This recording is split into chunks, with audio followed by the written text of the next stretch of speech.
is this one? You can use some here, you can add more. Like you use the color. Talk about the color of his hair, the color of his which one would you describe? She's short, you can use this because she's nice, right? Before I want you to describe the favorite person. Yes.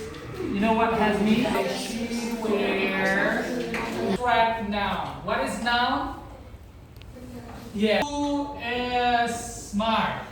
See, these words. What do you can say? Your bag is simple. What can you? Which one is the person?